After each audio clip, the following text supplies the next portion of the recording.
Hello everybody, welcome back to the Limit of Adhesion Season 2. This is round 12 of 12, the final race of the championship, and we're at Suzuka West in Japan.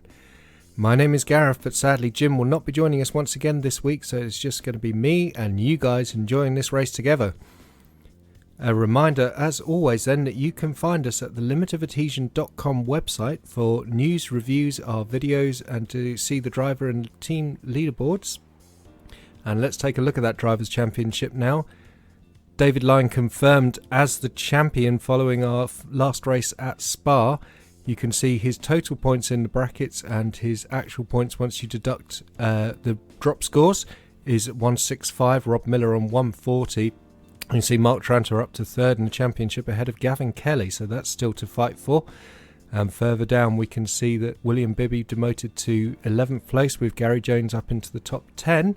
Jim Kimberley on 16 points in 12th.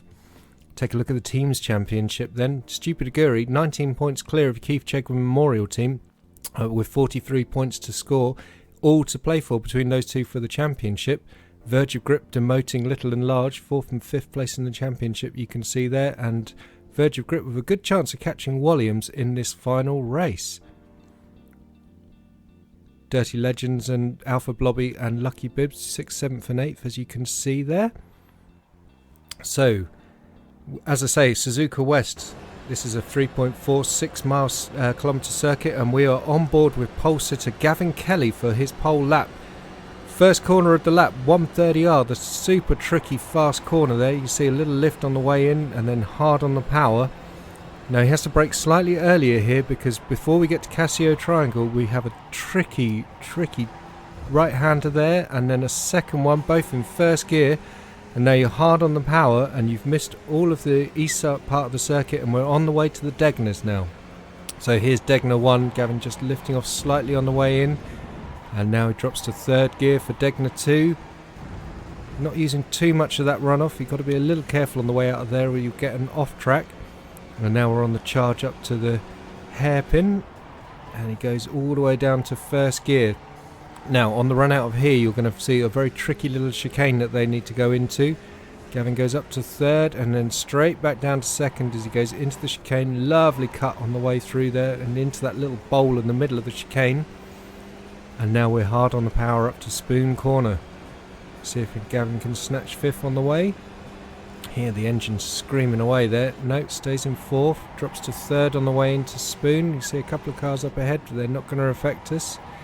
Through the second apex of Spoon, and then we're out on the run to the finish line. And this is the little support pits. I know in some cases it's quite fun to run through there. So Gavin Kelly on pole with 132.348. And let's take a look at the grid then. Gavin Kelly on pole once again with David Lyne, the perennial front row starter alongside him, just 0.15 back. James Garlick, another great qualifying for him. He's in P3 on the grid with Rob Miller, P4. Gary Richards, what a storming drive he's just had in qualifying. He's now P5 on the grid. And Patrick Bennett, our debutant, is in P6. Nice to see him on board. Mark Tranter, P7 on the grid with Paul Dixon, P8. That's a great qualifying from him. P9 is Gareth Winslade, and 10th on the grid is Gary Jones. Quite a small field this race, unfortunately. So as we look at the famous Ferris wheel, let's get ready for hopefully an exciting race around Suzuka West. And here we are on the grid then. Gavin Kelly on the right, David Lyne on the left, and James Garlick slotted in behind Gavin Kelly. Red lights on, engines rising. We're racing in Japan once again for the final race of the Skip Barber Championship from the Limit of Adhesion. Lyne immediately slotting in behind Kelly. They've both had a good start and they're charging down to 130R. Let's see if they can get safely through there. Looks like everyone being a little cautious. Bit of a puff of brake smoke there. Bennett running slightly wide on the exit. Probably wise, safe ways to be. Look at that, Tranter side by side with Miller as we come into the tight T2. Looks like Garlick's having a few more of his internet issues there, sadly, dropping in and out of existence. Oh, and he's dropped it, unfortunately. That's unfortunate to see. And Line pulling alongside. As we come to the hairpin, Line pulling alongside Gavin Kelly, and he's going around the outside line. Is he going to get enough traction on the exit? And that's Winslade up to 5th, looks like. Wow, he's done a great start. And that is Line now in the lead then from Gavin Kelly.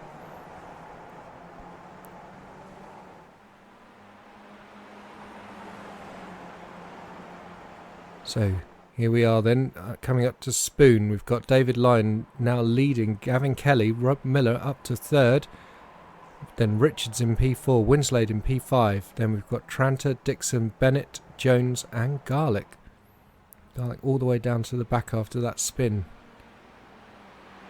And look at that, we've got Tranter who has passed Winslade and they're both passing Richards. This could get messy as they come up to 130R. Winslade to the inside of Tranter, but remember these two are actually teammates. Winslade through, but he's lost it.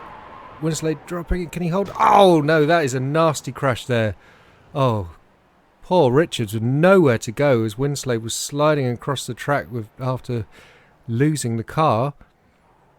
And he's probably going to have to get towed. Yes, unfortunately. Oh. Richards then towed to the pits then. And Winslade presumably with quite a damaged car. He's fallen right the way back down the order. Such a shame after such a strong start. So the order then is Line from Kelly, Miller and then Tranter. And then look at that, Bennett on... Oh, he's just been passed by Garlic. I was going to say he's up to P5, but he's now down to P6. Winslade in 7th. And presumably trying to get back to the pits for some repairs. Top 3 close together now. Can Gavin Kelly regain that P1 that he held at the start of the race? So we've got Gary Richards in the pits at the moment. Probably facing quite a long slog to get back into the race. Jones is down in 9th. And he's quite a way back from Paul Dixon. So I wonder if Gary had a spin as well on the opening laps.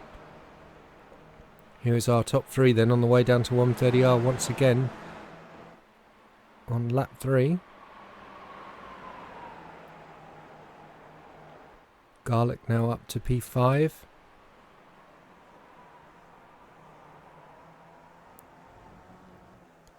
And Winslade dropping down to 7th. He's now in the pits for repairs. How many places will he lose because of that? Oh, he's now out of the pits. And we can see Richards sitting in the pits there. And we are now on board with Rob Miller as we come through Degner 2 and charge towards the hairpin. There's our leaders ahead of us. So this is the podium battle. We're staring at the back of Gavin Kelly's car as we come into this little chicane here. You can see Rob just understeering as he tried to take the first right-hand apex, just missing that crucial cut when you want to get enough, just maximum speed through that corner. You need to get the cuts right. And here they are into Spoon then. Wow, look at the slide from Kelly's car there. Beautiful control.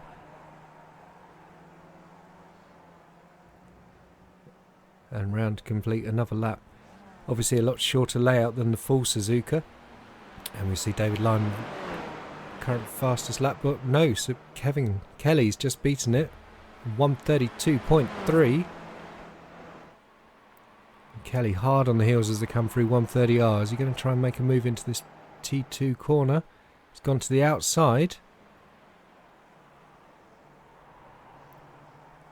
Still on the outside, Kelly. Is that a little contact there, a little dink we saw?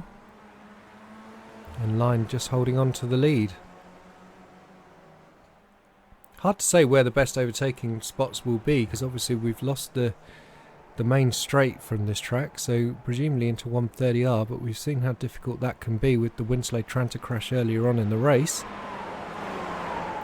If anything, Miller now looks closer to Kelly than Line and Kelly were together, but they're all super close together, all separated by just 0.8 of a second now. If anything, Line is possibly holding these two up now. which is going to be extraordinary to see. Can they get through? Further back down the order, we can see that Richards has retired from the race. Sad to see. That's the end of his Skip Barber campaigns. Look at Miller, he's sliding, he's losing it. Oh, well held, that man. And Gavin Kelly, that was guaranteed off track because he didn't even get to the curb before he was out on the outside of the circuit. So Rob falling back with that amazing sideways moment there, but well held. And we're on board now with Gavin Kelly chasing down David Lyne in P1. Through 130R, we're coming to that super tricky T2. Kelly's not thinking about it into that corner. An overtake should be on into that corner, but it will be hard to do because both fighting over a very tiny apex. You probably need to get the corner done before you get into the braking zone. Through the Degners once again.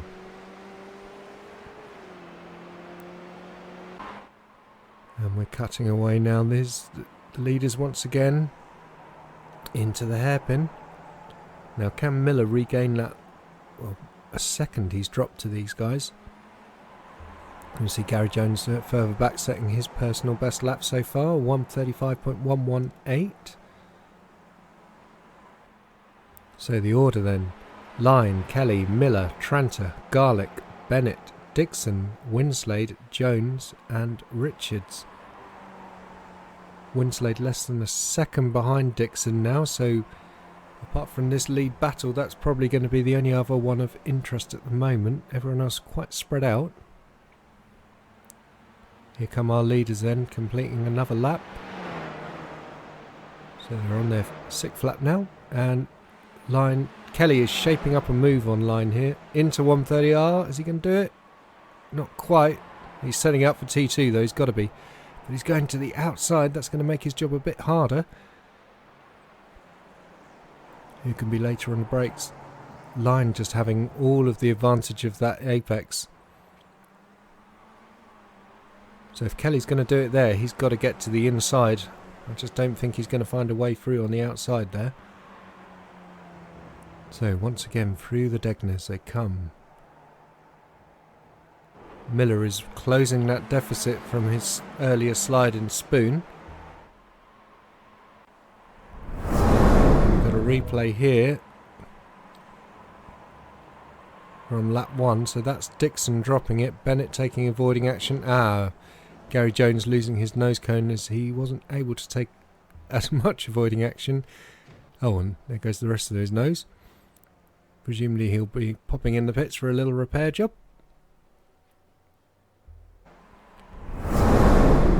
And this is Winslade getting stuck out on the curb, but still fighting.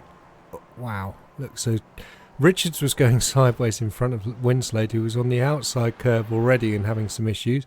That was what led up to their Spoon incident. And here we've got debutant Bennett just dropping it in Degner 2. Welcome aboard, Patrick. Nice to see you in the league. Hopefully we'll see you with the Formula Renault 2.0 for Season 3. And then this was the incident with Winslade, Tranter and Richards. So Winslade trying to carry all the speed around 130R, but just not having enough tyre temperature to make that work. He's losing the car, and as he recovers it, went Richards with nowhere to go. Oh, that's such a shame. What a sad end to his season. So here we've got a replay then of Dixon and Winslade. This is now... Sorry, this is not a replay. This is what's happening right now. Winslade has closed that gap to Dixon ahead of him. And where can he fashion a pass if he's going to make one? Through the Degners then.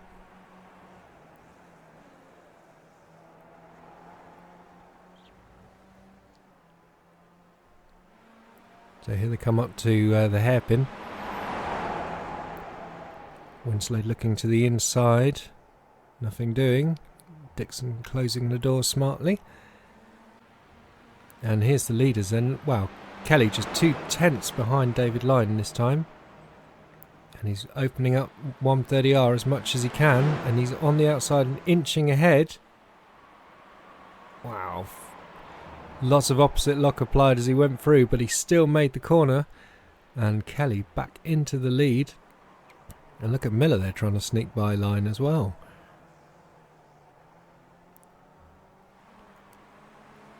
Wow. And I wonder if they've got a slow down there, because he just had backed off and let Miller through, so he must have got a slow down warning to give up some time because of too much corner cutting. So Gavin Kelly, our new leader, with Rob Miller in P2 and Lyne. Can he recover and take the fight back to Miller in P2? Fastest lap of the race is Gavin Kelly with 1:31.879, and then we've got Miller on 1:31.9. And Lyne's only done a 32.1. Where's his prodigious hot lap pace gone? So further down then we've got Mark Tranter running in 4th. He's about 5 seconds back from this battle. James Garlick is in 5th, some way off as well. And then 6th is Patrick Bennett on debut. Winslade is a good, 11 seconds behind Bennett, so he's got some work to do if he's going to make a fight of that. And he's dropped Dixon by a couple of seconds already. Gary Jones nearly a minute off the lead after his earlier pit for repairs and his spin. So here are our leaders then. Kelly, Miller. Lyne sets a personal best.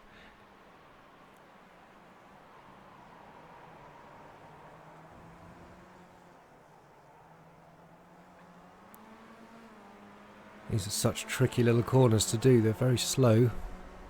And here we are down to the Degners.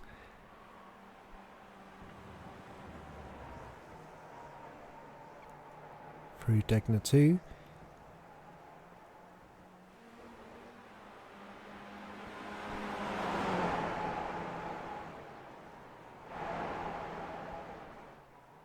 It's an interesting layout, this one. Possibly, well, not as fun as the full course, but probably more suited for the Skip Barber's sort of speed compared to the full layout. But I'm missing seeing the S's on this race, I must admit. So here we are on board with Kelly then, and Miller. Wow, look how much speed he was carrying through there. That was awesome to see. These guys are coming through Spoon Corner to complete lap 7 then.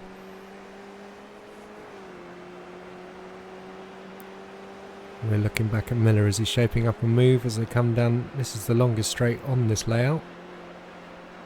Coming to 130R, which is turn 1. Never easy in Skip Barber, because if you turn in wrong, the car will either wash wide with understeer or you will lose the rear end of the car. You've got to be very precise with the control. Can take it flat, but it's almost impossible. Oh, bit of a super wide exit there from Kelly, throwing some dirt at Miller.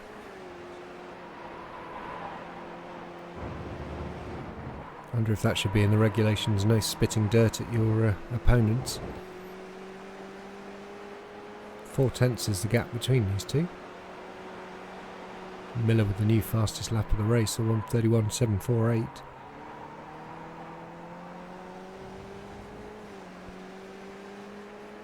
And they're out of the hairpin and into this chicane. Miller was much more aggressive through there than Kelly was that lap, but I think for Kelly now it's all important just to make sure he finishes this race with a win. And we can see there's Mark Tranter with Garlick closing in behind him. I wonder what track he's driving on when he disappears from this race.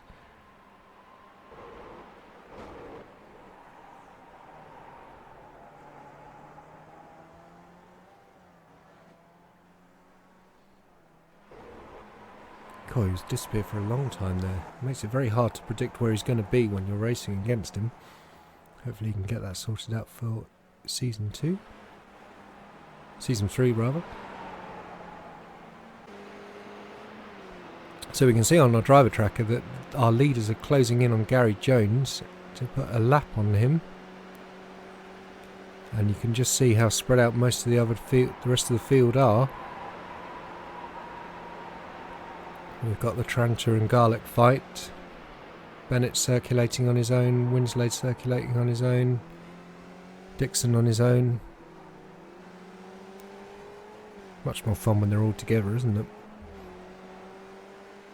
So next season then, don't forget, we will be in the Formula Renault 2.0, and the first race will be on January the 3rd. And if you would like to get involved, do come talk to us on Discord, or send us an application on the iRacing user interface.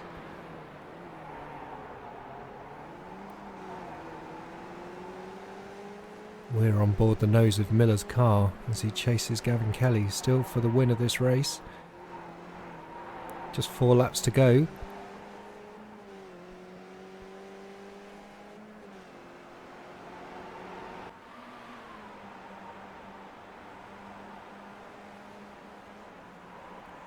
And here we are looking down on them once again.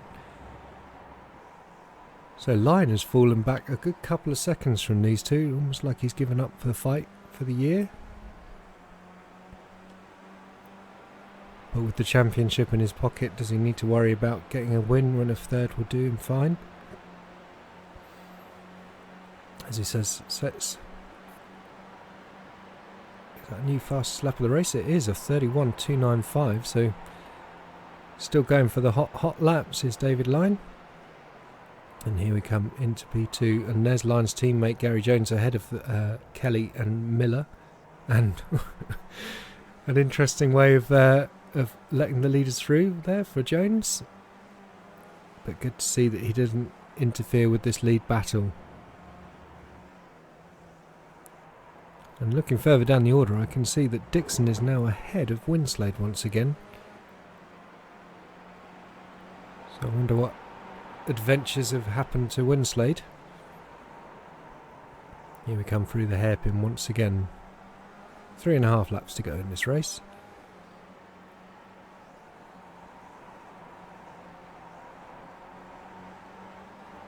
The gap from Dixon to Winslade looks like 6 seconds, so that'll be a tough ask to recover that 7th place if Winslade wants it. And perhaps more interestingly is whether Miller can actually overcome Gavin Kelly, who's been driving superbly well in this race. Made a great pass on line into 130R a few laps back, didn't he? To recover after he dropped the position early on in the race, and since then he hasn't really looked very troubled. Although Miller is definitely in his slipstream now as they come to 130R. Now is Miller going to dive to the inside? No. I think this is actually a harder layout to pass on than the full layout for some reason. It just doesn't. I mean, obviously you lose that main straight attack point, but it just doesn't seem to have the flow, particularly with the little chicane out between the hairpin and spoon. The track just doesn't have that lovely flow of the full layout, so it's harder to overtake on this version than the other for sure. Not as hard as Scuba, obviously, but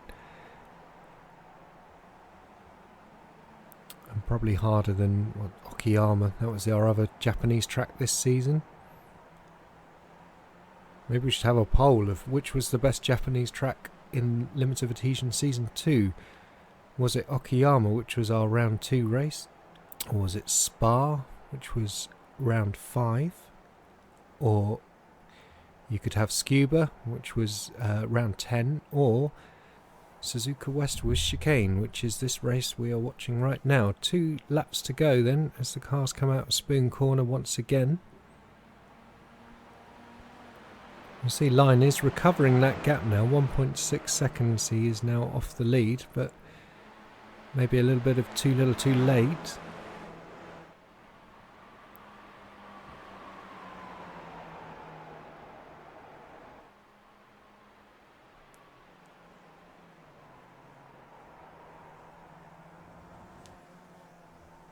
But yeah, do let us know what you thought was the best race of the season. For me, I think it was probably the Nürburgring. Just so much action up and down the field with that one. It was a spellbinding race. Really enjoyed watching that one and calling all the action. And the main Suzuka race, that was highly entertaining as well. And Alton Park as well, actually, thinking about it. So those 3 races, I think, rounds 4, 5 and 6, probably the best action of the season, in my opinion. But yeah, do get involved, let us know what you think. So through this fiddly little chicane once again come the leaders. Line now less than a second behind, so he is really getting the hammer down. But there will be 1 lap left when they come out of this corner, which is Spoon Curve once again. One of the trickiest corners in terms of finding the line is Spoon. It's a double apex corner. Here we are then, the final lap of the race. And we're looking at Kelly, Miller and Line, our podium places, into 130R for the final time. All safely through there. Now we come up to this T2, the cut through section. And you can see the cones there just denoting where the real Casio triangle is, which would continue on to the full layout. So after the cut through you miss out the S's, and we are now into the Degners once again through Degner 2. So is anyone going to have a little run into this hairpin? That's always a good place to overtake, isn't it? Come on guys, make a race of it. Miller's going for it. Miller to the outside. No, not quite.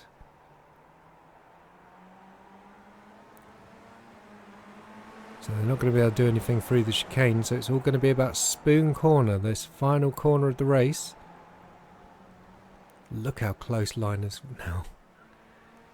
Just 6/10 off Kelly, and there's Miller in between the two of them. So it is possible to overtake into Spoon, but obviously you need a decent run at... Wow, Line's getting there. Well, Line had his front wheels alongside Miller's rear wheels there, but nothing doing sadly, and slots in behind. So Gavin Kelly wins the final race of the season. Well done, Gavin, with Rob Miller in second and David Line in third. Oh, what happened there? Kelly just getting very sideways. He's doing a bit of celebrating, I think. Oh, Line nudging Miller around at the end of the race. Is he going to get Kelly as well? Yes, have some of that. And Kelly's engine exploding in the contact. And we can see further back Mark Tranter finishing in P4, James Garlick in P5. And we wait for Patrick Bennett to finish in P6. Solid debut from Patrick there. Paul Dixon comes home P7, Winslow P8, Jones P9, and Gary Richards sadly P10 in retirement. So, final race classifications. Gavin Kelly wins the race with just 3/10 behind is Rob Miller in second, David Line P3 with 6/10 behind. Mark Tranter comes home in P4 with James Garlick P5, Patrick Bennett finishes P6 on debut. Paul Dixon is in 7th for the Alpha Blobby team, then Winslade in the second, Verge of Grip comes home in 8th, Gary Jones in the second, Keith Chegwin Memorial team in 9th, and Richards retiring in the Williams in P10. So let's see what's happened with the Drivers' Championship following that race. Line obviously maintaining his lead and his win. Rob Miller comes home, remains in second place, and Gavin Kelly pips Mark Tranter and comes home third in the championship. Tranter down to 4th, Garlick in 5th, Winslade in 6th, Batty in 7th, Richards is in 8th, Dixon 9th, and Jones in 10th. William Bibby finishes the season in 11th place from Jim Kimberley in 12th. Tony Hankin, who's been missing with Mercedes for the last few races, in 13th. Then we've got Lawrence Aaron Jenkins, 14th, Patrick Bennett, and Hollick. So, Stupid Aguri confirmed as the team's championships team's champion for round 2. Well done, guys. Keith Chegwin Memorial Team finished this year in 2nd place. Williams come home 3rd ahead of Verge of Grip. It was very close between those two, though. Williams, they could have done with Winslade finishing the race properly. 5th is Little and Large, hampered as they were by Hankin missing so many races with his other duties. The Dirty Legends finished in P6 with Alpha Blobby finishing P7 and Lucky Bibbs finishing in 8th. Wow, what a season it was then, guys. And you can see here, this is the qualifying table. So you can see there that Gavin Kelly 4 pole positions, David Lyon 5 poles, and Rob Miller with 3. Those were our pole sitters for the year. Only 3 pole position sitters, that's interesting. And as we wait to take a look at the finishing positions table,